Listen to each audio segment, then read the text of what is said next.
കൂനുമേ കുരു എന്ന് പറയുന്ന പോലെ ജോസേട്ടനോട് പറഞ്ഞ അവധിയും എടുത്തു. എന്താ മുരളിയേട്ടാ? അല്ല, രജനേച്ചിയുടെ കല്യാണത്തിന് നന്ദന് വാങ്ങിക്കൊടുത്ത പണമില്ലേ, അത് തിരിച്ചു കൊടുക്കണം. ഒരാഴ്ചക്കുള്ളിൽ കൊടുക്കണം. അതിപ്പോ എങ്ങനെ സംഘടിപ്പിക്കുമെന്ന് ആലോചിക്കുന്നേ.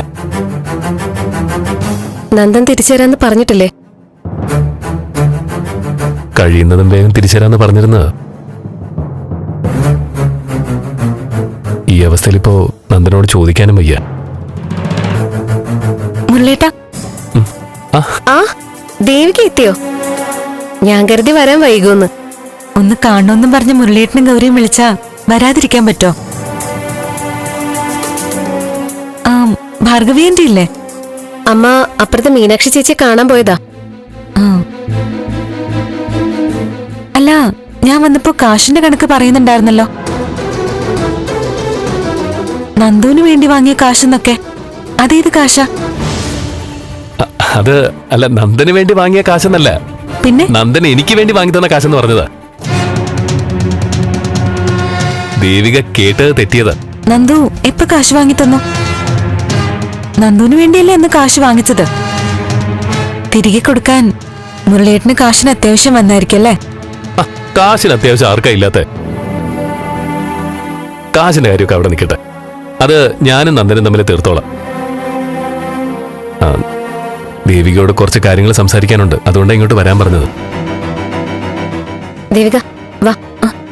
നിക്ക് ഗൗരി, ആദ്യം കാര്യം പറ, അത് കേക്കട്ടെ. സത്യത്തിൽ നിന്നെ നന്ദനെ ഒരുമിച്ചിരുത്തി സംസാരിക്കേണ്ട കാര്യങ്ങളാ. പിന്നെ ചിന്തിച്ചപ്പോ ഒരുമിച്ചുള്ള സംസാരം വേണ്ടാന്ന് വെച്ചു. അന്നത്തെ സംഭവം ഓർമ്മിച്ചിട്ടാ.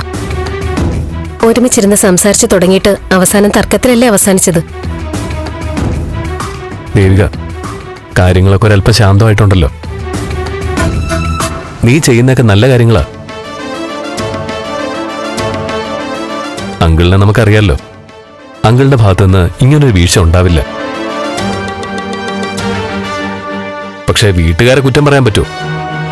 ഇവിടെ തന്നെ ഒരു സുപ്രഭാതത്തില് ഏതെങ്കിലും ഒരു പെണ്ണ് കയറി വന്ന് എന്നെ സംശയത്തിന്റെ നടുവിൽ പിടിച്ചിടുന്നവരെ സംസാരിച്ച ഗൗരിക്ക് സഹിക്കാൻ പറ്റുമോ? അപ്പോ പ്രഭാന്റെയും നന്ദനെയും രജനി ചേച്ചിയൊന്നും ഒരിക്കലും കുറ്റം പറയാൻ പറ്റില്ല.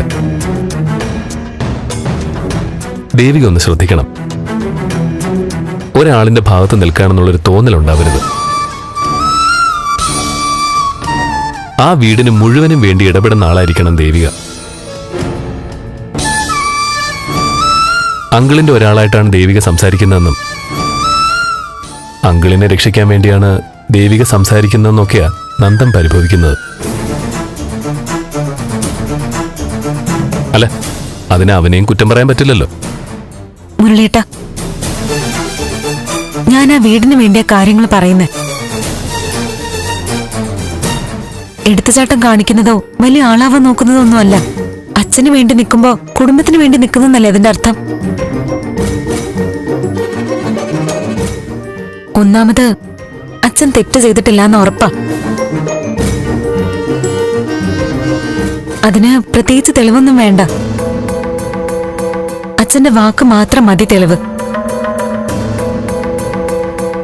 പിന്നെ ഒരാളെങ്കിലും അച്ഛന് വേണ്ടി സംസാരിക്കാൻ ആ വീട്ടിലില്ലെങ്കിൽ അച്ഛൻ ചിലപ്പോ എന്തെങ്കിലും കടുങ്കൈ ചെയ്ത് കളയും. അല്ലെങ്കിൽ എങ്ങോട്ടെങ്കിലും ഇറങ്ങിപ്പോവും. ദേവികെ, ഒരു കാര്യം ചോദിക്കട്ടെ. ഈ തനൂജ ആരാ? തനൂജയും സിദ്ധാർത്ഥൻ സാറും തമ്മിലുള്ള ബന്ധം എന്താ? ഇത്രയും ഉറപ്പോടൊരു പെൺകുട്ടി കയറി വന്ന് സിദ്ധാർത്ഥൻ സാർ അച്ഛനാണെന്ന് എങ്ങനെയാ പറയുന്നേ? ഫ്ലവേഴ്സ് സ്മാർട്ട് ഷോ ശനി ഞായർ ദിവസങ്ങളിൽ രാത്രി 9:30 ഫ്ലവേഴ്സിൽ.